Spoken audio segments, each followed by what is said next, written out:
é João Paulo Severo da Costa e esse quadro, Conexão EPC, é um quadro quinzenal, né, em parceria com a Escola de Psicanálise de Curitiba, onde nós tratamos de temas que são enviados a nós pelos alunos, né, pelos interessados em geral em psicanálise. E hoje eu vou falar aqui sobre um tema bem interessante que eu desenvolvi a partir de 3 perguntas que foram feitas e da leitura dessa obra, uma obra fundamental, né, O Troncos Ramos, de Renato Mezan, onde o autor ele esmiuça ali, né, uma questão de uma certa genealogia da psicanálise, não é, das diferenças de escolas, diferenças estruturais de discurso. E um dos pontos aqui que ele coloca como um ponto interessante de análise é a questão da observação da obra de Freud a partir do ponto de vista epistemológico, né, das suas bases de construção da psicanálise como uma área do saber, né.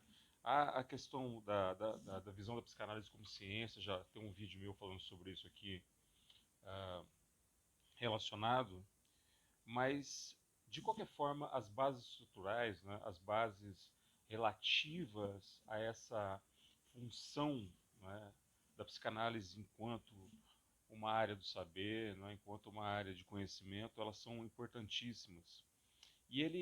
O Renato Mezan ele faz essa divisão, né, em 4 dimensões. Então eu gostaria de comentar essas dimensões aqui com vocês, para auxiliar você que está estudando aí psicanálise, né, a entender de uma forma mais assertiva, né, de uma forma mais objetiva, essas lições que o Freud coloca. Então, Renato Mezan diz: primeiramente, existe uma teoria geral da psique, expressa em termos de um aparelho psíquico constituído por vários lugares ou instâncias em conflito entre si, e nos quais circula algo caracterizado em termos metafóricos como energia suscetível de variações quantitativas e geográficas. O ponto que eu destaco aqui na teoria geral da psique é justamente essa questão da ideia de aparelho, né? De constituição a partir de um aparelho psíquico e da circulação, não é? A partir dessa engenharia desse aparelho, tal como é proposto por Freud. Porque deste conceito deriva justamente a ideia, não é, de economia. E a ideia de economia é uma ideia muito cara à psicanálise, não é? Da economia libidinal, não é? Da economia enquanto processo que tem implicações ali nessas ordens, né, tópicas, na dinâmica psíquica, não é? Digamos assim, até numa visão de certo modo equiparável ali a uma certa engenharia da psique, tal como Freud a propõe, dentro dos limites do seu tempo, né? Tal como a linguagem do conhecimento o fazia possível nesse momento, né? Então, em primeiro lugar, a teoria geral da psique. Em segundo lugar, agora citando de novo Renato Mezan, existe uma teoria da gênese e do desenvolvimento da psique, uma espécie de modelo esquemático universal, que cada indivíduo refaz e preenche com a sua própria história concreta. Por exemplo, a sucessão das fases libidinais, a travessia do Édipo, etc. Isso é muito importante, né? Recentemente eu estava assistindo uma aula em que foi dito justamente isso, né? O Freud elabora, por exemplo, uma construção de análise, né? Construção de uma ferramenta analítica que é o complexo de Édipo, por exemplo, não a partir da ideia de fazer com que os casos se enquadrassem no complexo, né?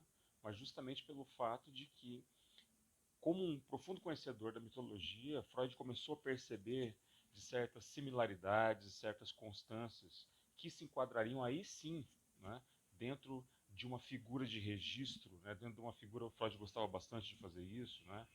Ele fez isso com Édipo, ele fez isso com Narciso, ele fez isso a partir de uma própria narrativa, não é, em Totem e Tabu, do mito da ordem primitiva.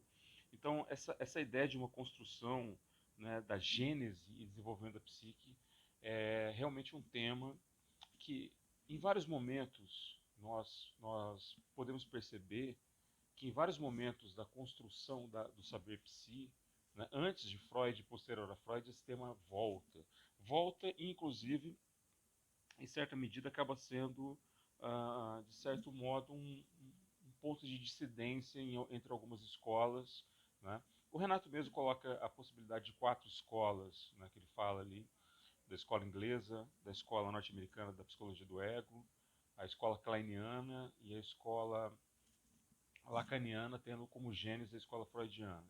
Né? Então ele trata nessa obra também desse aspecto, mas é muito interessante como ele trata então da ideia principalmente de gênese, né, e desenvolvimento aí da psique com um elemento transversal, né, dentro dessa constituição esquemática que o Freud não fez. Né? Essa é uma leitura que foi feita a posteriori por autores como Renato. O terceiro ponto ele diz: em seguida, como consequência das duas primeiras dimensões, existe uma teoria das várias soluções possíveis para os conflitos fundamentais, soluções que determinam a emergência de estruturas neuróticas perversas ou psicóticas, com suas fixações e defesas características. Há, portanto, uma teoria do funcionamento normal e patológico da psique, a grande discussão da psicanálise. Né? Ah, a psicanálise trata do que exatamente? Né? Qual é o objeto da psicanálise? E isso nos remete até uma ideia dos próprios 3 objetivos, né, que Freud conferiu à psicanálise, das 3 definições que acabam sendo objetivos. E também leva, depois disso, né, no seminário 11 de Lacan, seminário 17 de Lacan, no Avesso da Psicanálise, quando ele trata de uma ideia estrutural, né, trata de uma conjuntura estrutural, a qual acaba sendo o desenvolvimento de um processo que ele trata no seminário 7, né, quando ele fala da psicanálise como uma ética. Né? Não da ética da psicanálise, mas da psicanálise como uma ética. Então, todos esses temas, né, eles acabam ilustrando, de certa forma, até mesmo, em muitos pontos, uma certa figura concorrencial, né, entre o que é psicanálise e não psicanálise, se tomada do ponto de vista da psicopatologia. Né? E a gente sabe, hoje nós temos uma visão contemporânea de psicanálise em que esse elemento, né, até mesmo com a atualização das questões da neurose, como foram feitas posteriores à figura de Freud, né, nós temos então uma visão contemporânea de psicanálise que a entende, né, como uma certa forma de apêndice do ramo da psicopatologia como um ramo mais amplo, né, pertencente à psiquiatria, etc. E tal, mas também se sabe, né, autônomo com relação às questões de interpretação, da psicanálise como um meio de instrumental, uma ferramenta hermenêutica de percepção de mundo e assim por diante. Né? E, continuando aqui, então, essa terceira dimensão, por fim, aqui o Renato fala o seguinte: por fim, em função das outras 3, há uma concepção do processo psicanalítico, isso é, das modalidades de intervenção capazes de modificar em certa medida o funcionamento psíquico e dos obstáculos que se antepõem a essa finalidade, tanto do lado do analista quanto do lado do paciente. E aqui,